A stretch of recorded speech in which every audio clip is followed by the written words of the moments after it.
Bonjour à tous, c'est l'heure du débrief de la première journée des barrages de la Ligue des Champions. Grégoire était avec moi hier pour l'avant-match. Il est avec moi encore aujourd'hui pour faire le débrief de ce match PSG à Monaco.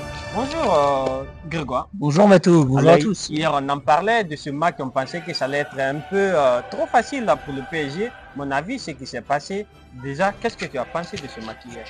On ne pensait pas que ce serait un match aussi compliqué pour le PSG. On a vu un début de match cauchemardesque des Parisiens, 2 buts encaissés en 15-20 minutes, puis le pénalty raté de Vitinha. Oui. On pensait que ça tournerait très mal pour Paris et finalement Monaco s'est un peu sabordé après et Paris s'en est bien sorti avec une victoire. Paris a gagné ce match-là 3-2, mais l'AS Monaco a été très performant dès les premières 15 minutes du match. Oui, Balogun a fait très mal à la défense parisienne. Il a pris de court tout le monde sur ces deux occasions en fait. Mais après, l'entrée d'Désiré Doué a changé le match. Lui qui était très critiqué ces dernières semaines, finalement il a réussi à avoir une réaction de champion. Et l'exclusion de Golovin en début de seconde période a réduit à 0 les chances de Monaco de au moins tenir le match nul face à Paris.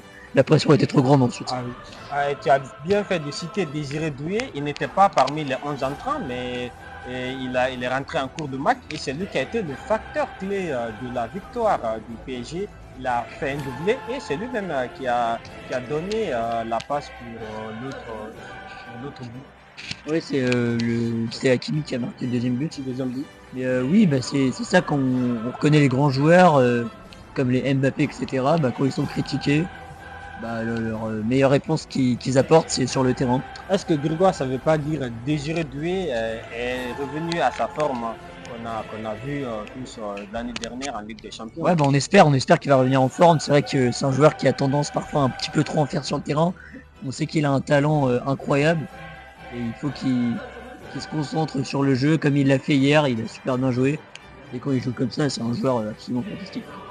Et le match retour, ça sera au Parc des Princes. PSG, Monaco va se déplacer à Paris pour affronter le PSG en retour des barrages de la Ligue des Champions. Ça sera dans 2 semaines, c'est ça? Dans une semaine, dès la semaine prochaine, oui. Et à vous, on vous attend pour ce match à Paris. Et nous, on est à Paris. On va suivre ce match-là en direct au Parc des Princes.